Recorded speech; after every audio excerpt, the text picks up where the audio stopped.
ಇವತ್ತು ಅತ್ಯಂತ ಸಂತೋಷ ಪಡ್ತಕ್ಕಂಥ ದಿನ. ಸಿರಾಕ್ಕೆ ನಗರಾಭಿವೃದ್ಧಿ ಪ್ರಾಧಿಕಾರ ಬಂದಿರತಕ್ಕಂಥದ್ದು. ಅಂದರೆ ತುಮಕೂರು ನಂತರ ಪ್ರಾಧಿಕಾರ ಇರ್ತಕ್ಕಂಥದ್ದು ಸಿರಾಕ್ಕೆ. ಅಂದರೆ ನಗರ ಅಂತಕ್ಕಂಥ ಹೆಸರು ಬಂದಿದ್ದು ಇವತ್ತು, ಅಂದರೆ ಸರ್ಕಾರದಿಂದ ಮಾನ್ಯತೆ ಪಡೆದಿರ್ತಕ್ಕಂಥದ್ದು. ಈ ಏನು ಸಿರಾ ಅರ್ಬನ್ ಡೆವಲಪ್ಮೆಂಟ್ ಅಥಾರಿಟಿ ಅಂತ ಹೇಳ್ತೀವಿ, ಅದಕ್ಕೆ ಹಿಂದೆ ಒಂದು ಯೋಜನಾ ಪ್ರಾಧಿಕಾರ ಇತ್ತು. ಅದಕ್ಕೆ ಮಂಜುನಾಥ್ ಅವರು ಅಧ್ಯಕ್ಷರಾಗಿದ್ದರು ಮತ್ತು ಎಲ್ಲ ಸದಸ್ಯರುಗಳು ಕೂಡ ಇದ್ದರು. ಅವರಿಗೆ ಅದನ್ನು ಅಪ್ಗ್ರೇಡ್ ಮಾಡಿದ್ದಾದಮೇಲೆ ಮತ್ತೆ ಅವರೇ ಅಧ್ಯಕ್ಷರು, ಸದಸ್ಯರೆಲ್ಲರೂ ಕೂಡ ಮುಂದುವರೆದಿರ್ತಕ್ಕಂಥ ಹಿನ್ನೆಲೆಯಲ್ಲಿ ಇದು ಉದ್ದೇಶ ಏನು ಅಂತ ಹೇಳಿದ್ರೆ, ನನ್ನ ಅಭಿಲಾಷೆ ಏನು ಅಂತ ಹೇಳಿದ್ರೆ, ಸಿರಾ ಒಂದು ವೇಗವಾಗಿ ನಡೀತಾ ಇರ್ತಕ್ಕಂಥ ಒಂದು ನಗರ. ನಾನು ಸಿರಾನ ಯಾವ ದಿಕ್ಕಿನಲ್ಲಿ ತಗೊಂಡೋಗ್ಬೇಕು, ಹೇಗೆ ತಗೊಂಡೋಗ್ಬೇಕು ಅಂತಕ್ಕಂಥದ್ರ ಬಗ್ಗೆ ನನಗೆ ಅರಿವಿದೆ. ಇದು ಎಲ್ಲೋ ಒಂದು ಕಡೆಗೆ ನಾನು ವಿಧಾನಸಭೆಯಲ್ಲೂ ಕೂಡ ಪ್ರಸ್ತಾಪ ಮಾಡಿ ಹೇಳಿದ್ದೇನೆ. ಬಹುಶಃ ಎಷ್ಟು ಜನ ನನ್ನ ಭಾಷಣ ಕೇಳಿದ್ರೆ ಎಲ್ಲೋ ಗೊತ್ತಿಲ್ಲ, ಅನಂತರ ಮಂತ ಕೇಳಿದೆ. ಏನಂದ್ರೆ ಸಿರಾ ಬೆಂಗಳೂರು ನಗರ ಎಷ್ಟಾಗ್ತದೆ ಅಂತಂದ್ರೆ 2050ಕ್ಕೆ 4 ಕೋಟಿ ಮೀರ್ತದೆ ಅಂತಕ್ಕಂಥ ಒಂದು ವರದಿ ಬಂದಿದೆ. ನಾನೇ ನೀರಾವರಿ ಮಂತ್ರಿ ಆಗಿದ್ದಂಥ ಸಂದರ್ಭದಲ್ಲಿ ಒಂದು ಸಮಿತಿಯನ್ನ ಮಾಡಿ, ತ್ಯಾಗರಾಜನ್ ಅಂತಕ್ಕಂಥ ಅವರ ಅಧ್ಯಕ್ಷತೆಯಲ್ಲಿ ಕಮಿಟಿಯನ್ನು ಮಾಡಿ, ಭವಿಷ್ಯದ ಬೆಂಗಳೂರು ಯಾವ ರೀತಿಯಾಗಿರ್ಬೋದು ಅಂತಕ್ಕಂಥದ್ರ ಬಗ್ಗೆ ವರದಿಯನ್ನು ಕೊಟ್ಟಿದ್ದಾರೆ. ಮೂಲಭೂತ ಸೌಕರ್ಯಗಳನ್ನು ಕೊಡಬೇಕು, ಯಾವ್ಯಾವ ರೀತಿ ಕೊಡಬೇಕು, ಏನು ಕೊಡಬೇಕು, ಹೇಗೆ ಕೊಡಬೇಕು ಅಂತಕ್ಕಂಥದ್ದು. ಈಗಾಗಲೇ ಕುಡಿಯೋ ನೀರಿಗೂ ಹಾಹಾಕಾರ ಅಲ್ಲಿ ಶುರುವಾಗಿದೆ. ಇವತ್ತು ಬೆಂಗಳೂರಿನ ಜನಸಂಖ್ಯೆ 1,51,00,000 ಆಗಿದೆ. ಅಂದರೆ ಕರ್ನಾಟಕದ ಕಾಲು ಭಾಗದ ಜನಸಂಖ್ಯೆ ಇರತಕ್ಕಂಥದ್ದು ಬೆಂಗಳೂರಲ್ಲಿ. ಬೆಂಗಳೂರು ಯಾಕೆ ಅಂದರೆ ಅದೊಂದು ಉದ್ಯೋಗ ನಗರಿಯಾಗಿದೆ, ಮಾಹಿತಿ ತಂತ್ರಜ್ಞಾನ ನಗರಿಯಾಗಿದೆ, ಜೈವಿಕ ತಂತ್ರಜ್ಞಾನ ನಗರಿಯಾಗಿದೆ. ಅದು ಎಲ್ಲಿ ಅಂತಂದರೆ ಕೇವಲ ಭಾರತ ದೇಶಕ್ಕೆ ಸೀಮಿತ ಆಗಿಲ್ಲ, ಅದು ಏಷ್ಯಾ ಖಂಡದಲ್ಲೇ ಒಂದು ಪ್ರತಿಷ್ಠಿತವಾಗಿರ್ತಕ್ಕಂಥ ನಗರ ಆಗಿದೆ. ಬೆಂಗಳೂರು ಎಲ್ಲಿವರೆಗೂ ಬರ್ಬೋದು ಅಂತ ಹೇಳಿದ್ರೆ, ನಮ್ಗೆಲ್ಲರಿಗೂ ಕೂಡ ಒಂದು ಅರಿವಿದೆ. ರಂಗಪ್ರಾಯಕ ಕೋಟೆ ಏನಿದೆ ನಮ್ಮಲ್ಲಿ, ರಂಗಪ್ರಾಯಕ ಕೋಟೆಗೆ ಅವತ್ತು ಇದು ರಂಗಪ್ರಾಯಕರಿಗೆ ಆಳ್ವಿಕೆ ಯಾರು ಅಂತಂದ್ರೆ ಬಳ್ಳಾರಿ ಅರಸರು ಕೃಷ್ಣದೇವರಾಯರ ಆಸ್ಥಾನದಲ್ಲಿ ಇದ್ದಂಥದ್ದು, ಆಸ್ಥಾನಕ್ಕೆ ಸೇರಿದಂಥದ್ದು. ನಮ್ಮ ಪ್ರಾಂತ್ಯನೂ ಕೂಡ ಅದೇ ಅಲ್ಲಿ ಸೇರಿತ್ತು. ಈ ಬಾಗಡಿ ಕೆಂಪೇಗೌಡರು ಬರಬೇಕಾದಾಗ ಯಾವಾಗಲೂ ಕೂಡ ಬಂದು ರಂಗಪ್ರಾಯಕನ ಕೋಟೆನಲ್ಲಿ ತಂಗಿ ಅಲ್ಲಿ ವಿಶ್ರಾಂತಿ ತಗೊಂಡು, ಕುದುರೆಗಳನ್ನು ವಿಶ್ರಾಂತಿ ತಗೊಂಡು ಅಲ್ಲಿ ಹೋಗ್ತಾ ಇದ್ರು. ಹಾಗಾಗಿ ಒಂದು ಇತಿಹಾಸ ಇದೆ ಸಿರಾ ನಗರಕ್ಕೆ. ಇತಿಹಾಸ ಏನಾಗ್ತದೆ ಅಂತ ಹೇಳಿದ್ರೆ, ಇತಿಹಾಸದಲ್ಲಿ ಬಹಳ ಮುಖ್ಯವಾಗಿ ಆಗ್ತಕ್ಕಂಥದ್ದು ಅಂದರೆ 4 ಕೋಟಿ ಜನಸಂಖ್ಯೆ ಆಗ್ತದೆ ಅಂತೇಳಿ ಅವರು ಹೇಳಿರ್ತಕ್ಕಂಥ ವರದಿ ಅದು ಸತ್ಯವಾದಂಥದ್ದು. ನಾನು ಪರಾಮರ್ಶೆ ಮಾಡಿ ನೋಡಿದ್ದೇನೆ.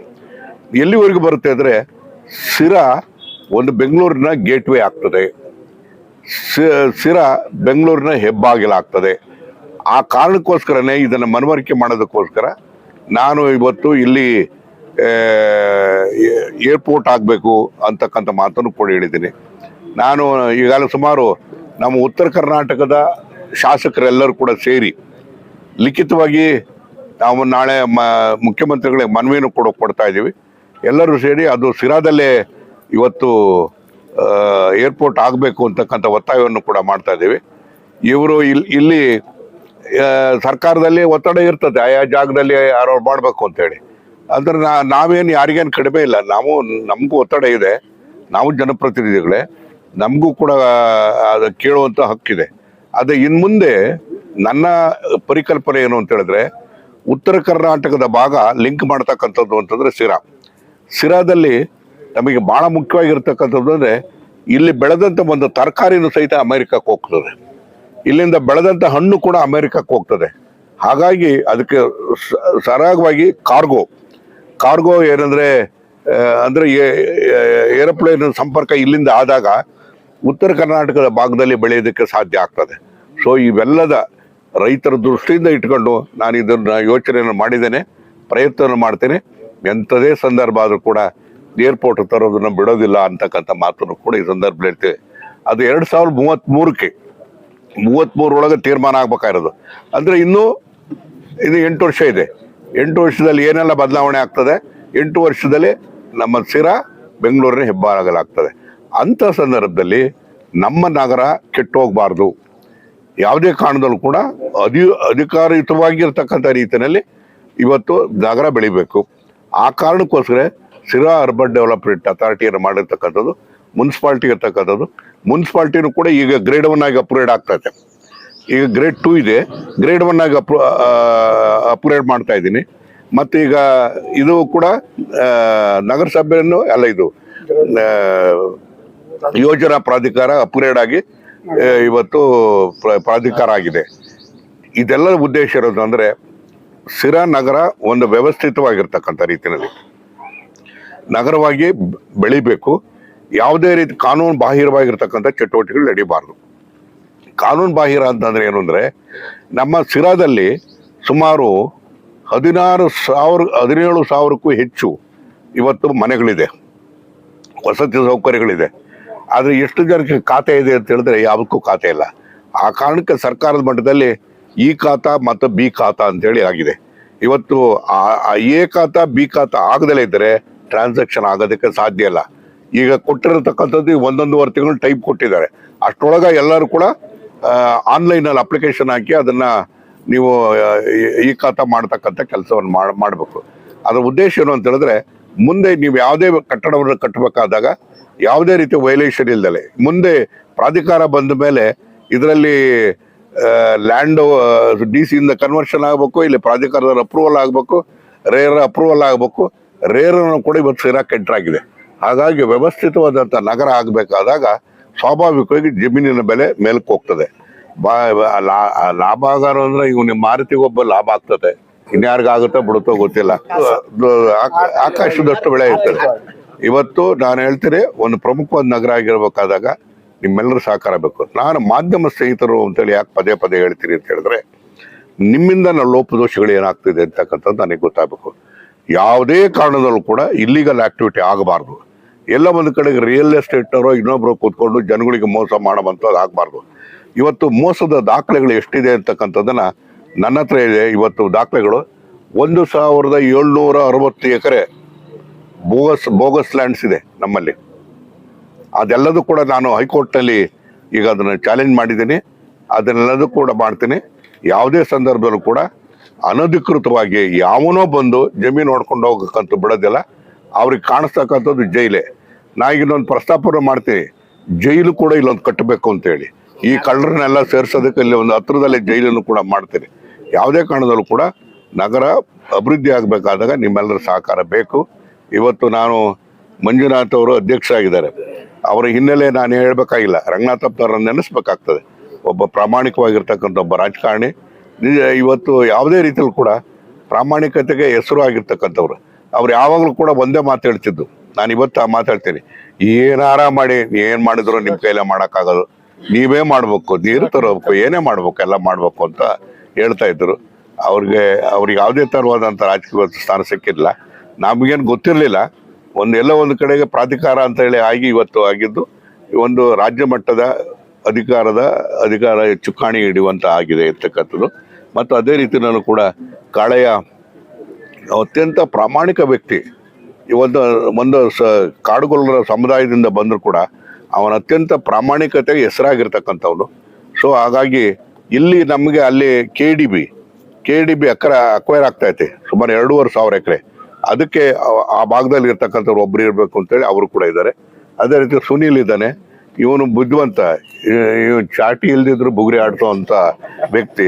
ಅದಕ್ಕೋಸ್ಕರ ಈಗ ಅವನಿಗೆ ಇದೆಲ್ಲ ಗೊತ್ತಾಗ್ತದೆ ಸ್ಥಳೀಯವಾಗಿ. ನಮಗೆ ಮಾಹಿತಿ ಕೊಡಬೇಕು ಇದಕ್ಕೆಲ್ಲ ಅಂತದ್ದು ಕೂಡ ಅನ್ನೋ ಕಾರಣಕ್ಕೋಸ್ಕರ ಅವರಿದ್ದಾರೆ. ಲಕ್ಷ್ಮೀದೇವಮ್ಮ ಹಿಡಿದ್ಪಟ್ಟು ಬಿಡಲ್ಲ. ಅದೇನಾರಾಗಲಿ, ಮುಖ್ಯಮಂತ್ರಿ ಆಗಲಿ ರಾಷ್ಟ್ರಪತಿ ಆಗಲಿ, ಪೊಟ್ಟೆ ಆ ಪೊಟ್ಟು ಬಿಟ್ಟು ಸಡಿಸಲ್ಲ ಅಂತ ಒಂಥರ ಮೊದಲಿಂದಲೂ ಕೂಡ ಕಾಂಗ್ರೆಸ್ಸಿನ ರಕ್ತ ಅಯ್ಯಮ್ಮನಲ್ಲಿ ಹರಿತಾ ಇದೆ. ಅದನ್ನು ಗುರುತಿಸಿ ಇವತ್ತು ನಾವು ಎಲ್ಲರೂ ಸೇರಿ ಮಾಡಿದ್ದೇವೆ. ಮತ್ತು ಶ್ರೀನಿವಾಸ್ ಒಂದು ಗಡಿ ಭಾಗದಲ್ಲಿ ಲಕ್ಕಲಹಳ್ಳಿಯಿಂದ ಬರ್ತಿರ್ತಕ್ಕಂಥವ್ರು, ಪರಿಶಿಷ್ಟ ಜಾತಿಗೆ ಸೇರಿರ್ತಕ್ಕಂಥವ್ರು, ಒಬ್ಬ ವಿದ್ಯಾವಂತ. ಮತ್ತು ಮರ್ಯಾದಸ್ತ್ರ ಬಹಳ ಹಂಚಿಕೆ ಇರ್ತಕ್ಕಂಥ ವ್ಯವಸ್ಥೆನಲ್ಲಿ ಕೂಡ ಇದ್ದಾನೆ, ಅವನು ಸದಸ್ಯರಾಗಿದ್ದಾರೆ.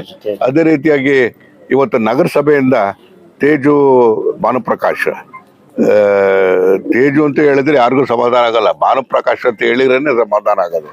ತೇಜು ಭಾನುಪ್ರಕಾಶ್ ಇವತ್ತು ಅವರು ನಾಮಿನೇಟೆಡ್ ಸದಸ್ಯರಾಗಿದ್ದಾರೆ ಇಲ್ಲಿಂದ ನಗರಸಭೆಯಿಂದ. ಅದೇ ರೀತಿ ನಮ್ಮ ಸಣ್ಣಿಂಗಪ್ಪ ನೋಡಿ, ಒಬ್ಬ ಗ್ರಾಮ ಪಂಚಾಯತಿ ಅಧ್ಯಕ್ಷ, ಅವನಲ್ಲಿರೋ ಕಳಕಳಿ ಅನ್ನುವಂತಕ್ಕಂಥದ್ದನ್ನ ನಾನು ಅರ್ಥ ಮಾಡ್ಕೊಂಡಿದ್ದೇನೆ. ನೋಡಿ, ಆ ಊರು ಯಾವಾಗಲೂ ಕೇರಿ, ಕುಡಿಯೋ ನೀರು, ಇನ್ನೊಂದು ನನ್ನ ತಲೆ ಮೇಲೆ ಕೂತ್ಕೊಂಡ್ಬಿಡ್ತಾನೆ. ಅವನಿಗೇನೋ ಸ್ವಲ್ಪ ಸಡ್ಲ ಬಿಟ್ಬಿಟ್ಟು ಜಯಚಂದ್ರ ಅವ್ರ ಸೀಟ್ ಎಲ್ಲಿದೆ ಅಂತ ಅಸೆಂಬ್ಲಿಲಿ ಬಂದು ಅಲ್ಲಿ ಒಳಗೆ ಕೂತ್ಕೊಂಡ್ಬಿಡ್ತಾನ ಅವನು. ಸದ್ಯ ಅದೊಂದು ಮಾಡಿಲ್ಲ, ಇನ್ನೆಲ್ಲ ಮಾಡ್ಯವನೇ. ಸೊ ಹಂಗಾಗಿ ಇವರೆಲ್ಲರೂ ಕೂಡ ಇದ್ದಾರೆ. ಒಂದಲ್ಲ ಒಂದು ರೀತಿಯಲ್ಲಿ ಅಧ್ಯಕ್ಷರಿಗೆ ಸಹಾಯ ಮಾಡ್ತಕ್ಕಂಥದ್ದು, ವರ್ತಮಾನ ಕೊಡ್ತಕ್ಕಂಥದ್ದು ಮಾಡಿ. ಮತ್ತು ಈಗ ನಮಗೆ appointed commissioner, deputy director of planning ಅಥವಾ ಅಸಿಸ್ಟೆಂಟ್ ಕಮಿಷನರ್ ಗ್ರೇಡ್ನರು ಇಲ್ಲಿ ಬರಬೇಕಾಗ್ತದೆ. ಅದಕ್ಕೆ ನಾನು ಯಾರನ್ನ ಹಾಕಬೇಕು ಅಂತಕ್ಕಂಥದ್ದನ್ನು ಯೋಚನೆ ಮಾಡ್ತಾ ಇದ್ವಿ. ಅಧಿಕಾರಿ ಸಿಬ್ಬಂದಿಗಳ ಕೊರತೆ ಇದೆ, ಅದನ್ನು ಆದಷ್ಟು ಬೇಗ ಹಾಕ್ಸೋವಂಥ ಕೆಲಸವನ್ನು ಮಾಡ್ತೀವಿ. ಒಟ್ಟಾರೆ ಇಲ್ಲಿಗಲ್ ಆಕ್ಟಿವಿಟಿ ಇವತ್ತಿಗೆ stop, full stop, in no question of supporting them. ಯಾರೇ ರಾಷ್ಟ್ರಪತಿ ಬರಲಿ ಅಥವಾ MLA ಬರಲಿ, ಮಂತ್ರಿ ಬರಲಿ, ಇನ್ನೊಬ್ಬರು ಬರಲಿ, ಎಲ್ಲರೂ ಕೂಡ ಅವರ ನ್ಯಾಯಯುತವಾಗಿ ಕಟ್ಟಡಗಳನ್ನು ಕಟ್ಟಬೇಕು. ಇವತ್ತು ನಗರಕ್ಕೆ ಯಾವ ರೀತಿಯಲ್ಲಿ ತೊಂದರೆ ಆಗಬಾರ್ದು ಅನ್ನೋ ಕಾರಣಕ್ಕೋಸ್ಕರ ನಾನು ಎಲ್ಲೋ ಒಂದು ಕಡೆಗೆ ಆ ಕಟ್ಟಡವನ್ನು ಹೊಡಿಬಾರ್ದು ಅನ್ನೋ ಕಾರಣಕ್ಕೋಸ್ಕರನೇ ನಾನು ಒಂದು ರಿಂಗ್ ರೋಡ್ ಪರಿಕಲ್ಪನೆಯನ್ನು ಇಟ್ಕೊಂಡಿದ್ದೇನೆ. ರಿಂಗ್ ರೋಡ್ನಲ್ಲಿ ಈಗಾಗಲೇ ನಮ್ಮ ಈ ರೋಡ್ ಇದೆಯಲ್ಲ, ಯಾವುದು NH ಅಲ್ಲಿ ಅಂಡರ್ ಪಾಸ್ ಕೆಳಗೆ ಹೋಗಿ ಅದು ಬಡವನಹಳ್ಳಿ, ಸಿರಾ ಟು ಬಡವನಹಳ್ಳಿ, ಇದು ಒಟ್ಟು 600 ಕೋಟಿಗೆ ರಾಷ್ಟ್ರೀಯ ಹೆದ್ದಾಗಿ 4 ಪಥವಾಗಿ ಅದು ಮಂಜೂರಾತಿಯಾಗಿದೆ, ಅನುಮತಿ ಸಿಕ್ಕಿದೆ, ಎಲ್ಲ ಮಂಜೂರಾತಿಯಾಗಿದೆ. ಅದಕ್ಕೆ ನಾನು ಹೇಳ್ಬೇಕು ಅಂತಂದ್ರೆ, ಇವತ್ತು ಗಡ್ಕರಿಯರವರು ನನಗೆ ನಮಗೂ ಅವ್ರಿಗೂ ಬಹಳ ಬಾಂಧವ್ಯ, ವೈಯಕ್ತಿಕವಾದಂಥ ಸಂಬಂಧನೂ ಕೂಡ. ಅದೇ ರೀತಿಯಾಗಿ ನಮ್ಮ ಸಂಸತ್ ಸದಸ್ಯರಾಗಿರ್ತಕ್ಕಂಥ ಕಾರಜೋಳ ಅವರು, ಮಂತ್ರಿಗಳಾಗಿದ್ದಂಥ ಸೋಮಣ್ಣ ಅವರೆಲ್ಲರೂ ಕೂಡ ನನಗೆ ಸಹಕಾರ ಕೊಟ್ಟರು. ಯಾಕಂದ್ರೆ ನಾವೆಲ್ಲ ಜೊತೆನಲ್ಲೇ ಒಂದೇ ಮನೆಯಲ್ಲಿ ಇದ್ದಂಗಿದ್ದರು. ನಾನೊಬ್ಬ ಅತ್ಯಂತ ಹಿರಿಯ ಶಾಸಕನಾಗಿ ಪಾರ್ಲಿಮೆಂಟ್ ಆಗಲಿ ಇನ್ನೊಂದಾಗಲಿ, ಇವಂದ್ರೆ ಹೇಳ್ಬೇಕು ಅಂದ್ರೆ ಮಾರ್ಚ್ 20ಕ್ಕೆ 47 ವರ್ಷ ತುಂಬಿ ಈಗ 48ನೇ ವರ್ಷಕ್ಕೆ ಪಾದಾರ್ಪಣೆ ಮಾಡಿದ್ದೀನಿ. ನನಗೆ ರಾಜಕಾರಣ ಬಿಟ್ಟರೆ, ಜನಸೇವೆ ಬಿಟ್ಟರೆ ಬೇರೆ ಏನೂ ಗೊತ್ತಿಲ್ಲ, ನನಗೇನು ಗೊತ್ತಿಲ್ಲ. ಒಟ್ಟಿನಲ್ಲಿ ಎಲ್ಲೋ ಒಂದು ಕಡೆಗೆ ಎಲ್ಲರೂ ಒಂದು ದಿವಸ, ಇವತ್ತು ಕೆಂಪೇಗೌಡರು ಇದ್ದಾರ, ರಂಗಪ್ಪ ನಾಯ್ಕರು ಇದ್ದಾರ, ನಾಳೆ ಯಾರು ಇರೋದ ಕಾಲಗರ್ಭದಲ್ಲಿ ಸೇರೋದಕ್ಕಿಂತ ಮುಂಚೆ ಸಮಾಜ ಸೇವೆಯನ್ನು ಮಾಡಬೇಕು. ಅದಕ್ಕಿಂತ ದೊಡ್ಡ ಸೇವೆ ಏನಿಲ್ಲ. ಅತಿಯಾಗಿ ದೃಷ್ಟಿ ಇಟ್ಕೊಂಡು ಇದನ್ನು ಒಂದು ಪ್ರಮುಖವಾಗಿ ಒಂದು ನಗರವನ್ನು ದೃಷ್ಟಿ ಇಟ್ಕೊಂಡು ಏನೆಲ್ಲ ಕಾರ್ಯಕ್ರಮ ಮಾಡ್ತಾ ಇದ್ದೀನಿ. ನಾನು ಇನ್ನು ಕೆಲವೇ ದಿವಸದಲ್ಲಿ, 4-5 ದಿವಸದಲ್ಲಿ ದೆಹಲಿಗೆ ಹೋಗಿ ಸಿರಾ ಎಂಟ್ರೆನ್ಸಿಂದ ಹಿಡಿದು APMC ರೋಡ್ವರೆಗೂ ಕೂಡ ಸುಮಾರು 60 ಕೋಟಿಗೆ ಅಂದಾಜು ವೆಚ್ಚ ಮಾಡಿದ್ದೀನಿ. ಅದನ್ನು ಲೈಟಿಂಗ್ಸ್ ಹಾಕ್ತಕ್ಕಂಥದ್ದು, ಅದನ್ನು ಭಾಳ ಚೆನ್ನಾಗಿ, ಅದೇ ರೀತಿಯಾಗಿ ಇವತ್ತು ಸಿರಾದಿಂದ ಕಲ್ಕೋಟೆವರೆಗೂ ಕೂಡ ಒಂದು ವ್ಯವಸ್ಥಿತವಾಗಿ ಒಂದು ಸುಂದರವಾದಂಥ ನಗರವನ್ನಾಗಿ ಮಾಡಬೇಕು ಅಂತಕ್ಕಂಥ ಉದ್ದೇಶ ಇದೆ. ಅಷ್ಟೇ ಪ್ರಮಾಣದಲ್ಲೂ ಕೂಡ ನಗರದ ಸೌಂದರ್ಯ ಸಾಮಾನ್ಯ ಜನರು ಅನುಭವಿಸುವಂತ ಆಗಬೇಕು, ಸಾಮಾನ್ಯ ಜನಕ್ಕೆ ತೊಂದರೆ ಆಗಬಾರ್ದು. ಅದಕ್ಕೆ ಈಗಾಗಲೇ ನಾವು ಮನೆಗೆ ನೀರು ಅನ್ನೋ ಕಾರಣಕ್ಕೋಸ್ಕರ 85 ಕೋಟಿ ರೂಪಾಯಿ ಕೊಟ್ಟು ಅಮೃತ ಯೋಜನೆಯಲ್ಲಿ ಇವತ್ತು ಆ ಕೆಲಸನೂ ಕೂಡ ಪ್ರಾರಂಭ ಆಗಿದೆ. ಇದನ್ನೆಲ್ಲದೂ ಕೂಡ ನಾನು ಯಾಕೆ ಹೇಳ್ತಿಲ್ಲ ಅಂತ ಹೇಳಿದ್ರೆ, ಎಲ್ಲ ಒಂದು ಕಡೆ ಮುಖ್ಯಮಂತ್ರಿಗಳ ಬಾಯಲ್ಲಿ ಹೇಳಿಸ್ಬೇಕು ಅನ್ನೋ ಕಾರಣಕ್ಕೋಸ್ಕರ ನಿವೇಶನ ಕೊಡ್ತಕ್ಕಂಥದ್ದು, ಇದೆಲ್ಲ ಮಾಡ್ತಕ್ಕಂಥದ್ದು. ಇನ್ನು ಅವರಿಗೆಲ್ಲ ಒಂದು ಕಡೆಗೆ ಹುಷಾರಿಲ್ಲದ ಪ್ರಯುಕ್ತ ಇವತ್ತು ಬರೋಕ್ಕಾಗಲಿಲ್ಲ. ಇನ್ನೊಂದು ತಿಂಗಳ 15 ತಿಂಗಳಾಗ್ಬೋದು, ರೆಸ್ಟ್ ತಗೊಂಡು ಬರ್ತೀನಿ ಅಂತ ಹೇಳಿದ್ದಾರೆ. ಅವ್ರು ಬಂದಾಗ ಎಲ್ಲ ಕಾರ್ಯಕ್ರಮಗಳು ಏನು ಅಂತಕ್ಕಂಥದ್ದು ಹೇಳಲ್ಲ. ಆವತ್ತು ನಮ್ಮ ಭವಿಷ್ಯವನ್ನು ಏನು ಅಂತಕ್ಕಂಥದ್ದನ್ನು ಬಿಚ್ಚಿಡೋ ಕೆಲಸವನ್ನು ಮಾಡೋಣ, ಸಹಕಾರ ಪ್ರಯತ್ನವನ್ನು ಪಡೆಯೋಣ. ಅವ್ರು ಹೇಳ್ತಕ್ಕಂಥದ್ದು, ನಾವೆಲ್ಲರೂ ಕೂಡ ಜನಗಳ ಋಣದಲ್ಲಿ ಇರತಕ್ಕಂಥವ್ರು. ಅವ್ರು ನೀವು ಯಾವಾಗಲೂ ಕಚೇರಿಯಲ್ಲಿ ಕೂತ್ಕೊಳ್ಳಿ, ಅವ್ರು ಯಾರು ಸಲಹೆ ಕೊಡ್ತಾರೆ, ಏನು ಮಾಡಬೇಕು, ಕಾನೂನು ಪ್ರಕಾರ ಏನು ಮಾಡಬೇಕು, ಕಾನೂನು ಬಿಟ್ಟು ಇದೇನೂ ಮಾಡೋಕ್ಕೆ ಹೋಗಬೇಡಿ. ಅದು ನ್ಯಾಯವಾಗಿ ಅದನ್ನು ಧರ್ಮದ ರೀತಿಯಲ್ಲಿ ಆಡಳಿತವನ್ನು ಕೊಡುವಂಥ ಕೆಲಸವ್ರು ಮಾಡಲಿ ಅಂತ ಹೇಳಿ ಇವತ್ತೆಲ್ಲ ನಮ್ಮ ಅಧ್ಯಕ್ಷರು ಮತ್ತು 7 ಜನ ಅಲ್ವಾ ಸದಸ್ಯರು, 7 ಜನ ಸದಸ್ಯರು ಕೂಡ ನಿಮ್ಮ ಸಹಕಾರ ಇರಲಿ. ಒಳ್ಳೆಯ ಅಂದರೆ ಎಲ್ಲ ಒಂದು ಕಡೆ ಚರಿತ್ರೆಯಲ್ಲಿ ಉಳಿತಕ್ಕಂಥ ಒಂದು ಸಂದರ್ಭ. 7 ಜನ ಇವರು ಮೊದಲನೇ ಪ್ರಾಧಿಕಾರ ಆಗ್ತದೆ. ಇನ್ನೂ ಏನೇನು ನನಗೆ ಮನಸ್ಸಿಗೆ ಇನ್ನೇನೇನು ಬರುತ್ತೋ ಗೊತ್ತಿಲ್ಲ, ಏನೇನು ಮಾಡ್ತೀನೋ ಅದು ಗೊತ್ತಿಲ್ಲ. ಆದರೆ ಒಟ್ಟಲ್ಲಿ ನಮಗೆ ನಿವೇಶನ ಒಳ್ಳೆ ಲೇಔಟ್ಗಳು ಬರಬೇಕು. ಆಮೇಲೆ 4 ರಾಷ್ಟ್ರೀಯ ಹೆದ್ದಾರಿಗಳು ಹೋಗ್ತಾ ಇರ್ತಕ್ಕಂಥದ್ದು, ಒಂದು ಸುಂದರವಾಗಿರ್ತಕ್ಕಂಥ ನಗರವನ್ನು ಮಾಡೋದಕ್ಕೆ ಏನೆಲ್ಲ ಪ್ರಯತ್ನವನ್ನು ಮಾಡ್ತಾ ಇದ್ದೀನಿ. ಒಂದಲ್ಲ ಒಂದು ದಿವಸ ಗಡ್ಕರಿಯವ್ರನ್ನ ಕರ್ಕೊಂಬಂದು ಸಿರಾ ನಗರವನ್ನು ತೋರಿಸ್ಬೇಕು ಅಂತ ಹೇಳಿ ಕೂಡ ನಾನು ಆಸೆ ಇಟ್ಕೊಂಡಿದ್ದೀನಿ ಅಂತ. ಇದು ಒಂದದು ಏನಾಗಿದೆ ಅಂದರೆ, ಸಿರಾ ಅಂತಿದ್ದಂಗೆ ಸಿರಾ ಒಂದು ಮಾನದಂಡ ಆಗ್ಬಿಟ್ಟಿದೆ. ಯಾರೇ ತಾಲೂಕು ಸಿರಾದಲ್ಲಿ ಏನೈತೆ ಅದನ್ನೇ ಮಾಡಬೇಕು, ಸಿರಾ ಹೆಂಗಿದೆ ಅದನ್ನೇ ಮಾಡಬೇಕು, ಈ ಟೈಪ್ ಆಗೋಗ್ಬಿಟ್ಟೈತೆ. ರಾಜ್ಯ ಎಲ್ಲ ಮುಖ್ಯ ಆಗಿರೋದು, ಬಹಳ ಜನಕ್ಕೆ ಸಿರಾನೇ ಮುಖ್ಯ ಆಗಿ ಹೋಗಿದೆ. ಸೊ ಅದರಿಂದ ಎಚ್ಚರಿಕೆ ಹೆಜ್ಜೆ ಇಡ್ತಾ ಇದ್ದೀನಿ. ನೀವೇನು ಯೋಚನೆ ಮಾಡಬೇಡಿ, ಒಂದು ಕ್ರಿಕೆಟ್ ಮ್ಯಾಚು ಕೂಡ ಇಲ್ಲಿ ನಡೀತದೆ, ಅದನ್ನ ನೋಡ್ಕೊಳ್ಳಿ. ನಮಸ್ಕಾರ. ಇವತ್ತು ಹಿಂದೆ ಇದ್ದಂಥ ಯೋಜನಾ ಪ್ರಾಧಿಕಾರ ಅಪ್ಗ್ರೇಡ್ ಆಗಿಬಿಟ್ಟು ಅಭಿವೃದ್ಧಿ ಪ್ರಾಧಿಕಾರ ಆಗಿದೆ ಸಿರಾ. ಇದರಲ್ಲಿ ಅಧ್ಯಕ್ಷನಾಗಿ ಶ್ರೀ ಸಿದ್ದರಾಮಯ್ಯವರು, ಶ್ರೀ TB ಜಯಚಂದ್ರ ಅವರು ನನ್ನ ಆಯ್ಕೆ ಮಾಡಿದ್ದಾರೆ. ನನ್ನ ಸಹಪಾಠಿಗಳಾಗಿ ಕಾಳಯ್ಯ, ಲಕ್ಷ್ಮೀದೇವಮ್ಮ, ಸುನಿಲ್ಲು ಮತ್ತು ಶ್ರೀನಿವಾಸು, ಹಾಗೂ ಈ ನಗರಸಭೆಯಿಂದ ಬಂದ ತೇಜು, ಭಾನುಪ್ರಕಾಶ್, ಹಾಗೂ ಬುನಹಳ್ಳಿ ಗ್ರಾಮ ಪಂಚಾಯತಿಯಿಂದ ಸಣ್ಲಿಂಗಪ್ಪ ಅವರು ಬಂದಿದ್ದಾರೆ. ಇವತ್ತೇನು ನಾವು ಎಲ್ಲ ಅಧಿಕಾರ ಸ್ವೀಕಾರ ಮಾಡಿದ್ದೀವಿ, ಇವತ್ತಿನ ದಿವಸ ಸಾಹೇಬ್ರು ಏನೇನು ಹೇಳಿದ್ದಾರೆ ಅದಕ್ಕೆಲ್ಲ ನಾವು ಸಹಕಾರ ಕೊಡ್ತೀವಿ. ಅವ್ರ ಮಾರ್ಗದರ್ಶನದಲ್ಲಿ ನಡೀತೀವಿ. ಮುಖ್ಯವಾಗಿ ಸಿರಾ ಅಭಿವೃದ್ಧಿ ಆಗೋದಕ್ಕೆ ಮುಖ್ಯ ಕಾರಣ ಅಂದರೆ ಜಯಚಂದ್ರ ಅವರು. ಅದ್ರಾಗ 2 ಮಾತಿಲ್ಲ. ಯಾರೇ ಬಂದು ಹೇಳಿದ್ರು ಅದು ಅವರೇ ಮಾಡಿರೋದು ಅಂತ ಎಲ್ರಿಗೂ ಗೊತ್ತು. ಕಳೆದ 20 ವರ್ಷದಿಂದ ಹೇಮಾವತಿ ನೀರು ತಂದಿರೋದು ಅವ್ರ ಕೊಡುಗೆ ಅಂತ ಸಿರಾ ತಾಲೂಕಿನ ಜೊತೆಯನ್ನು ಇಡೀ ತುಮಕೂರು ಜಿಲ್ಲೆಗೆ ಸಹಿತ ಇದು ಗೊತ್ತಿದೆ ಎಲ್ಲ ಜನಗಳಿಗೂ. ಸಿರಾ ಹೆಂಗಿತ್ತು 25 ವರ್ಷದಿಂದ, ಇವತ್ತು ಹೆಂಗಾಗಿದೆ ಇವತ್ತು ನೋಡ್ತಾ ಇದ್ದೀರಾ. ಇವತ್ತು ಸೂಡಾ ಅಧಿಕಾರಕ್ಕೆ ಬಂದಿದೆ. ಇಲ್ಲಿ ನಾನು ಅಧ್ಯಕ್ಷ ಆಗಿದ್ದೀನಿ. ಏನೇನು ಈಗ ನಾವು ಪ್ರೈವೇಟ್ದೇ ಲ್ಯಾಂಡ್ ಇದ್ರೂ ಅಲಿನೇಷನ್ ಹೇಳಿದೆ ಒಳಗಡೆ. ಅಲಿನೇಷನ್ ಆಗಿ ಬಂದಮೇಲೆ ನಾವು ಅದಕ್ಕೆ ಡ್ರಾಫ್ಟ್ ಪ್ಲಾನ್ ಆಗಿ ಕೊಡಬೇಕು, ಮತ್ತೆ ರೇರ ಹೋಗಿ ತಿರ್ಗಾ ಬರ್ತೀವಿ. ಅದನ್ನ ನಾವು ಅಲಿನೇಷನ್ ಸರ್ಕಾರದಿಂದ ಲ್ಯಾಂಡ್ ತಗೊಂಡು ಈಗ ಬೆಂಗಳೂರು ಡೆವಲಪ್ಮೆಂಟ್ ಅಥಾರಿಟಿ ಮೂಡ ಮಾಡಿರೋದು ನೋಡಿದ್ದೀರ, ತಮಗೆಲ್ಲ ಗೊತ್ತೇ ಇದೆ. ಆ ಥರ ಸೈಟ್ಗಳು ಮಾಡಿ ನಾವು ಅತಿ ಕಡಿಮೆ ಬೆಲೆಗೆ ಮೂಲ ಸೌಕರ್ಯದೊಂದಿಗೆ ಒದಗಿಸ್ಕೊಡ್ತೀವಿ ಅದನ್ನೆಲ್ಲ. ಅದನ್ನ ಒದಗಿಸೋದ್ರಿಂದ ಸಾಮಾನ್ಯರಿಗೂ ಇವತ್ತಿನ ದಿವಸ ಸಿರಾದಾಗೆ ನಾವು ರಿಯಲ್ ಎಸ್ಟೇಟ್ ಇವ್ರ ಹತ್ರ ಸೈಟ್ ಕೊಂಡ್ಕೊಳಕ್ಕಾಗಲ್ಲ, ಅಷ್ಟು ಬೆಲೆ ಇದೆ. ಅದನ್ನ ನಾವು ಸರ್ಕಾರದಿಂದ ಮಾಡಿದ್ರೆ ಏನಾಗ್ತೈತೆ, ತುಂಬ ಕಮ್ಮಿ ಬೆಲೆಗೆ ಸಾಮಾನ್ಯರು ಅಫೋರ್ಡಬಲ್ ಮಾಡ್ಬೋದು ಈ ಸೈಟ್ಗಳನ್ನ, ಸಾಮಾನ್ಯರಿಗೆ ಸಿಗ್ತೈತೆ. ಅದರಿಂದ ಅದು ಮಾಡ್ತೀವಿ. ಆಮೇಲೆ ಇದರಲ್ಲಿ ಇನ್ನೊಂದು ಇದೆ ಅಣ್ಣ, ಏನು ಅಂದರೆ ಪ್ರೈವೇಟ್ ಯಾರಾದರೂ ಲ್ಯಾಂಡ್ ಇದು ಡೆವಲಪ್ಮೆಂಟಿಗೆ ಬಂದರೆ ನಮ್ಮ ಹತ್ರ, ನಾವು ಅದನ್ನು ಅವ್ರ ಜೊತೆಗೆ ಜಾಯಿಂಟ್ ವೆಂಚರ್ ಥರ ನಾವು ಮಾಡ್ಕೊಂಡು ನಾವು ಮಾಡ್ಬೋದು. ಅದು ಒಂದು ಪ್ರಾವಿಷನ್ ಇದೆ ಇದು ನಮ್ಮಲ್ಲಿ ಸೂಡಾದಲ್ಲಿ ಅದಿದೆ. ಅದನ್ನು ಮಾಡೋಕೆ ರೆಡಿ ಇದ್ದೀವಿ ನಾವು ಜನಗಳನ್ನ.